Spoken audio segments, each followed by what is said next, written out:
In the headlines, aggrieved All Progressive Congress members insist on open contest for 10th Assembly position.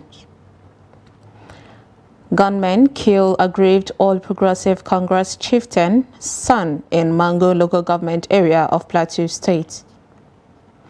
Nigerian Meteorological Agency predicts heavy rainfall, thunderstorm in northern states. And on the international scene, United Nations Human Rights Report says at least 500 people believed to have died in Mali village massacre in 2022. Hello and welcome to Trust TV News Update. I am Sumaya Abubakar.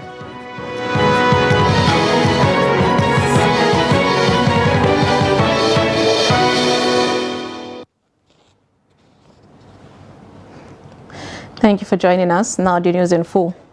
Ahead of the inauguration of the 10th National Assembly in June, aggrieved members of the All Progressive Congress APC on Thursday met with members of the party's National Working Committee NWC at the national headquarters in Abuja. In attendance are Senators Abdullahi Yari, Orji Kalu, Mohammed Musa and Sadiq Umar. The APC chairman Abdullahi Adamu, National Secretary Iyola Omisore and National Women Leader Betta Edu were also present at the meeting. Addressing the NWC, Kalu, a Senate President aspirant, argued that the party should not zone the leadership of the yet-to-be-inaugurated National Assembly based on the number of votes each zone contributed to the victory of the President-elect, Bola Tinubu.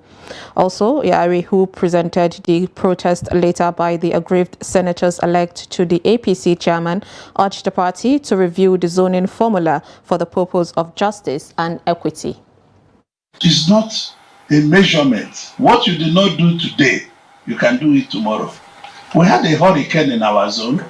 Nobody could have stopped. President Buhari had 29.9% in Abia in 2019, and he had 68.7% in Abia North Senatorial District. Why he's still very proud of what we did to him. So, vote must not be the count. We need one another. Mr. Chairman, we came to present our letter to you. We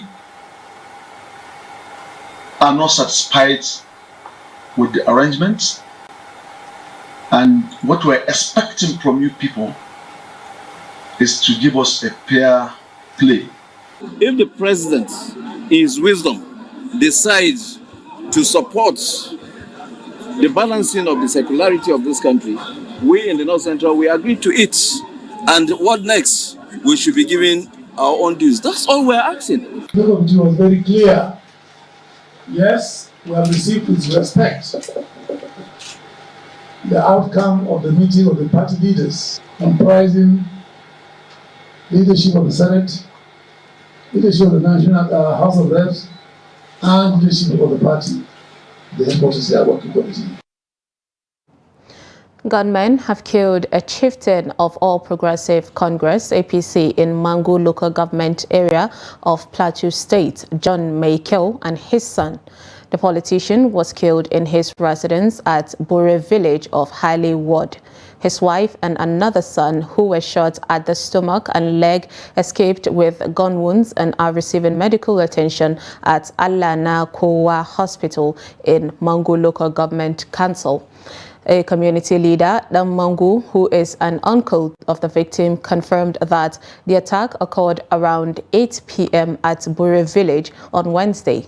He said the gunmen forcefully gained entrance into the house and opened fire on them in the parlor, killing him and his son. Daily Trust learned that security has been deployed to the community to restore calm.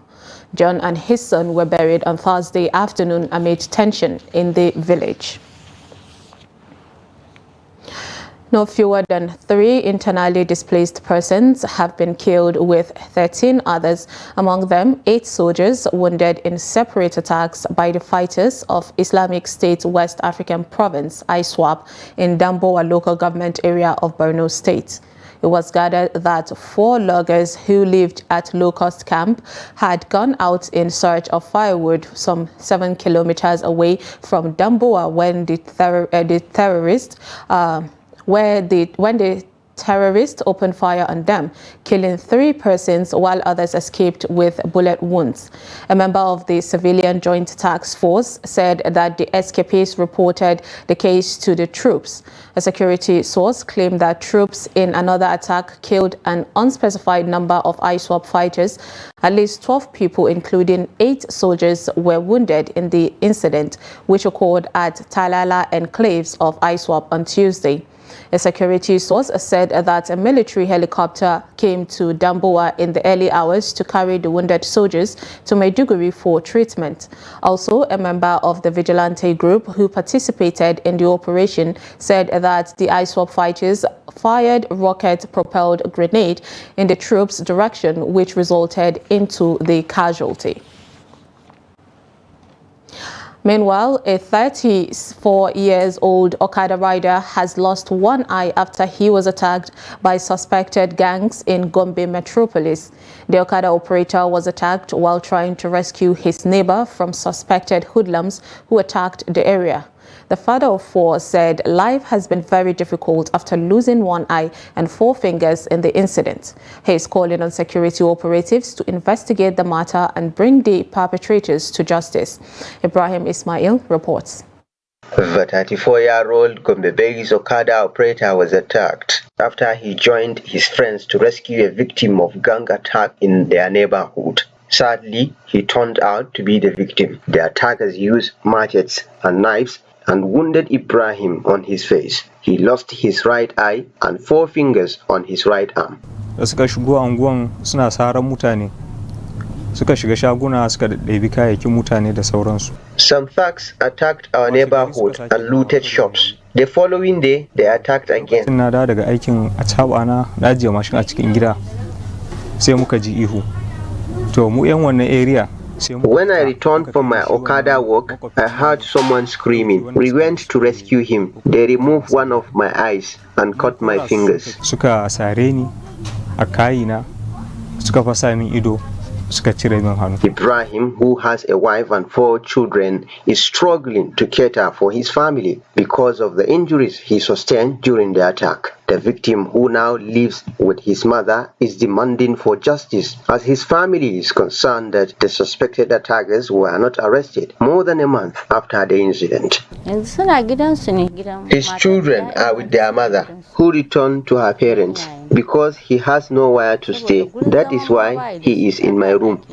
The victim's family admitted that they did little to reach out to the police to investigate the matter and arrest the perpetrators. Commenting on the issue, Nigeria Police Gombe State Command said failure of the victim's family to lodge an official complaint hinders the police from arresting the suspect.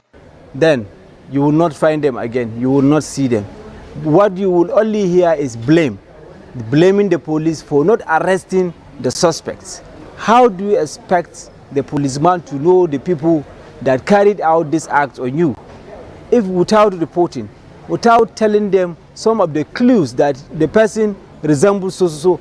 Yes, I know the person. No, I don't know the person. You are the one to give all this information. Ibrahim, who is in pain due to the lost one eye, hopes that security agencies will guarantee the people's safety. Kuma yaran ba wai ba a san su ba, yaran an san su, an san iyayensu. We know the thugs and their parent. I want them to be punished. Their parents should compensate me for losing an eye and fingers. This is my problem. In ma ba a kama su ba, a kama iyayensu su biya ni diyan idona da hannuna. Shine babban abun da yafi damuna. Gombe has been battling with violence from thugs known as Kalare Boys, who have been unleashing mayhem on unsuspecting members of the public. Security operatives have, however, assured that the activities of the group will be curtailed to guarantee security of lives and property. Ibrahim Ismail, Trust TV News, Gombe. State directors of the Department of Security Services are meeting in Kaduna to chart a roadmap to addressing security challenges ravaging the northwest geopolitical region. The meeting agreed that successful security operation requires an enabling environment as well as collaboration among security agencies to tackle all forms of criminality in the country. The report. Insurgency, cattle rustling, farmers' herders conflict, arms trafficking, and communal clashes in the Northwest geopolitical zone have become increasingly overwhelming for security operatives. The meeting of state directors of security in the 7 states of the Northwest is to identify gaps to address security challenges undermining the peace of the zone.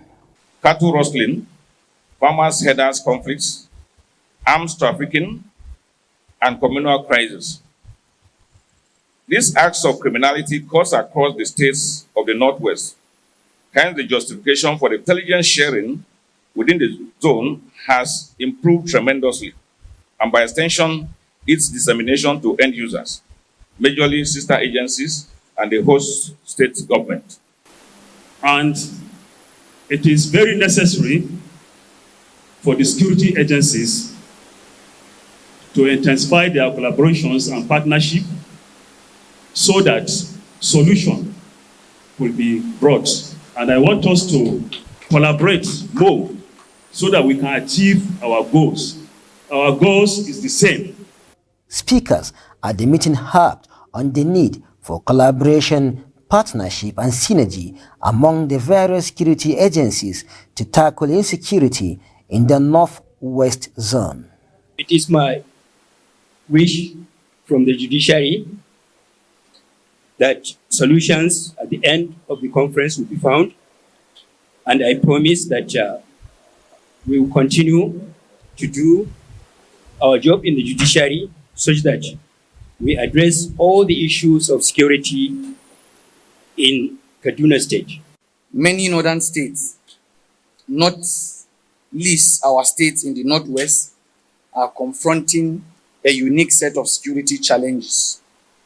Criminal activities by bandits have threatened both rural and urban communities. Bandits have openly tried to crush the rural economy by attacking farmers in their fields and in their homes. Personally, I can say it's terrific because almost all the time we receive intelligence report on what is happening around us, and we take strategic steps, to address such issues.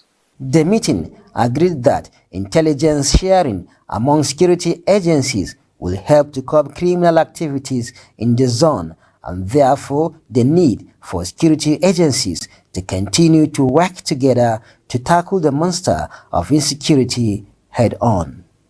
Bello Musa, Trust TV News, Kaduna. Now, some parents in Abuja have explained why Sudan is attractive for sponsorship of children to pursue higher education. They said disruptive academic calendar often by strikes motivates many to send their children outside the country to study. Zainab Garaye reports. Estimated population of Nigerian students in Wharton, Sudan is more than 5,000. The attraction for many is that the Sudanese culture and civilization are almost similar. Tuition and cost of living are also affordable. Some parents, however, said lack of good governance and neglect of the education sector is the reason why seek alternative elsewhere. So a lot of parents will want to make sure that their children are outside so that they can study, because it is a situation where a child will have a 4 or 3 year course in Nigeria because of incessant strike or one thing or the other. He can spend like 5 years or 6 years in the university to pursue the same course that if he goes outside will spend just like 3 years or 4 years. And so the government has it. I tell you, the government should, as a matter of urgency, revive the educational system. In fact, it should be an emergency. These things we're talking about now, the origin is not even from us. If you look at these politicians now, most of their children are not graduates of Nigerian universities. Most of them are outside country. Harvard University, not even Sudan. They go to the most beautiful schools in the world, the most as a known school in the world. So what do you expect the least privileged to do? They said the ongoing conflict in Sudan is a clarion call for Nigerian government as a matter of urgency do the needful for the education sector. They should revive the educational system. I have said that earlier, that the government should revive the educational system. They should stop this private schools should be stopped. They should stop giving license to people to what do you call it? They should stop encouraging private schools. They should stop private schools. If the government ensures that every government school, every government school is well equipped, there's budget, enough budget. I tell you, if you look at the budget for this year on education, you will weep for this country. Let us do the right thing. We failed to do the right thing. That is what affected the system. So we have to wake up and do the right thing. I think that is the message to all the government officials. I remember when we are in primary school, there is a discipline. When we come to secondary school, there is a discipline. Unlike my headmaster then, if you fail as a government school, if you fail to enter for your lesson, he has some money he will deduct from your salary when we are having table payment. So, and that's what make all the staff to be very serious. Many prefer to spend fortunes to send their children abroad to obtain higher degrees instead of attending public universities in Nigeria. Zainab Karaye, Trust TV News, Abuja. You're watching News Update on Trust TV. Coming up, we'll take a look at memories of teenager who confronted suicide bomber. Details on this and more after the break. Stay with us.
Welcome back. If you're just joining us, this is Trust TV News Update, and here is a recap of our top stories.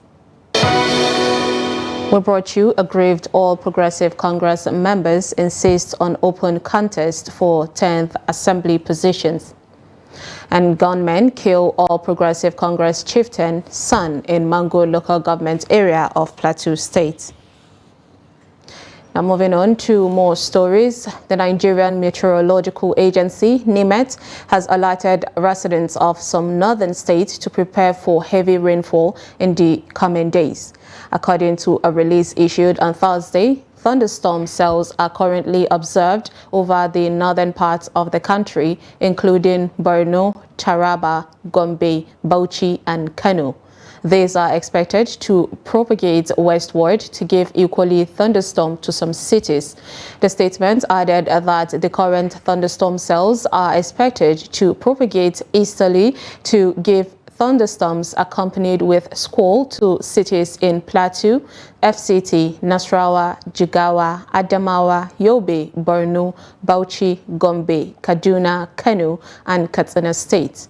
NIMET said for areas where thunderstorms are expected, strong winds are likely to precede the rains, and as such, trees, electric poles, unsecured objects, and weak buildings may be felled, and advised the public to be cautious and stay indoor, especially during heavy rainfall, to avoid being struck by lightning. Flood occurs almost annually in many parts of the country, causing unimaginable loss of human lives and property. Nigeria Meteorological Services, NIMET, makes periodic weather predictions to alert citizens on the impending danger. Now, in this report, Trust TV's Kabir Lawal speaks to some residents of Abuja on how they utilize their predictions to avert damaging effects of flood. The report. NIMET in recent prediction said strong winds are likely to precede the rains in some northern states, advising people to be cautious and prepare for heavy rainfall.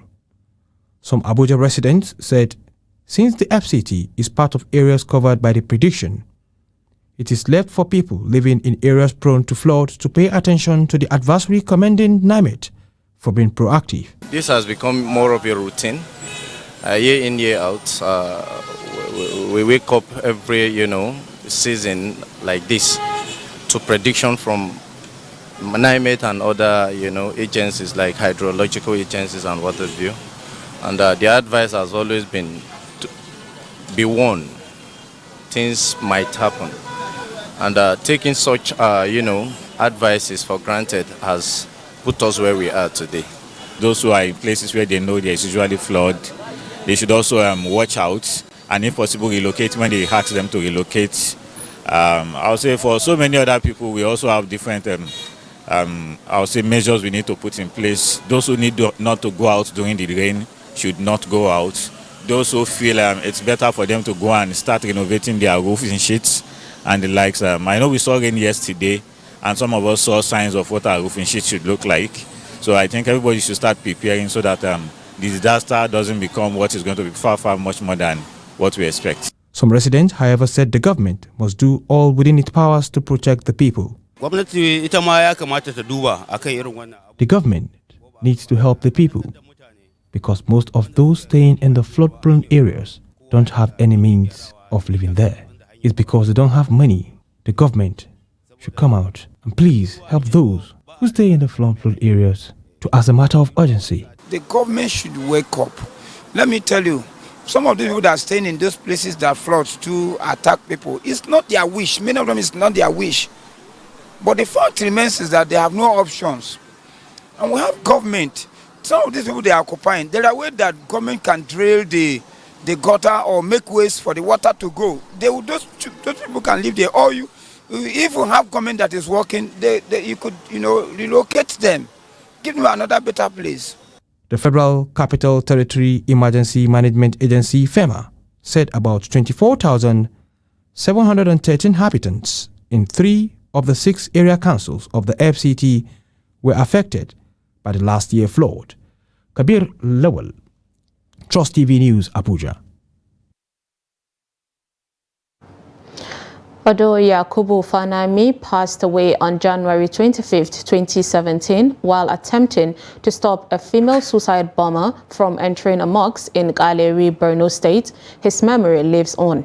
His mother and close acquaintances share their experiences of Yakubu's life and how his brave actions impacted his community and how his memory continues to inspire hope and resilience in the face of adversity. The report.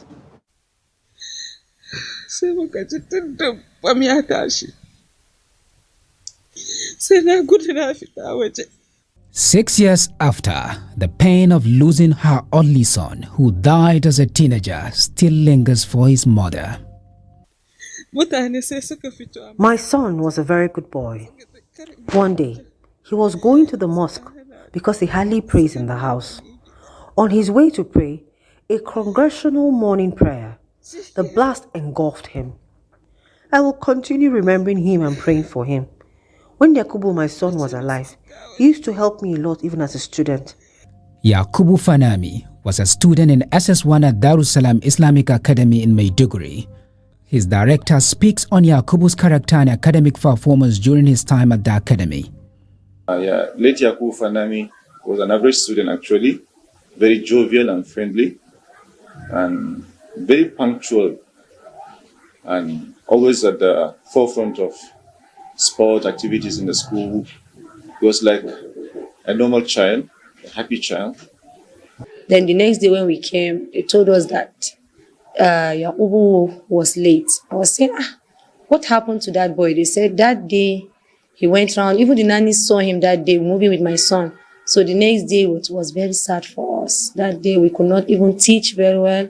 Students were crying and his face was just coming round. I was just remembering that, but it was a very sad incident, to be sincere. I was just sleeping when they knocked at our house. They said they are looking for Abdul Jabbar. I just came out. The first thing I saw, the first person was crying. That is in person of Abandos. He was crying. He told me that your friend is gone. I said, what? We just met yesterday. And he said he is not living in Fafaf. He is going to Kaleri, his grandmother's house. I said, what happened? He said, the last night bomb. It was Yago. Then I started crying. This is the mosque where the incident happened. These two men are witnesses. Yakubu was one of our very first members that was in charge of maintaining this mosque. When the Boko Haram crisis was very high and the bomb blast was rampant, at exactly 4 a.m., our caller saw one lady close to the mosque and she was approaching the mosque as fast as she could and she was behaving very strange. She was the one that carried the bomb and Yakubu was the first to reach where she was and the bomb exploded with him. He died at the process. That is how the whole people in the mosque started running sporadically. At that night, the bomber was wearing a red veil. And Malam Yakubu asked me to check the lady that was approaching. So while she was unable to speak, Yakubu tried to chase her. That was when she exploded the bomb. I got injured, but I survived the incident after spending 3 months in the hospital. Yakubu Fanami represents the power of courage, selflessness, compassion, and the profound impact that one individual can have on a community and the world. For now, his mother has to rely on the positive attributes and qualities of her son as shared by members of his community. And lastly, from the international scene, the United Nations on Friday said that Malian troops and foreign military personnel were responsible for the death of over 500 people, mostly civilians, during a military operation in the village of Mora in March 2022. The damning report released by the UN Human Rights Office is based on extensive interviews with victims and witnesses, as well as forensic evidence and satellite imagery. The report highlights the grave human rights abuses committed during the 5-day operation. Releasing the report, UN High Commissioner for Human Rights Volker Turk said that these are extremely disturbing findings. Summary executions, rape and torture during armed conflict amount to war crimes and could, depending on the circumstances, amount to crimes against humanity.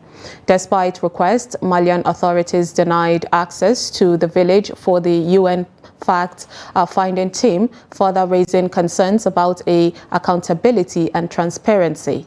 Witnesses said military helicopters fired upon villagers while troops corralled people into the village center and indiscriminately shot at those attempting to escape.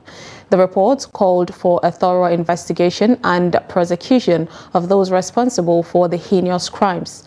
The fact-finding team from the UN said it obtained extensive personal identification details, including the names of at least 238 people of these victims. With that, we've come to the end of News Update on Trust TV. Do not forget to follow us across all our social media platforms. I am Sumaya Abubakar. Thanks for watching.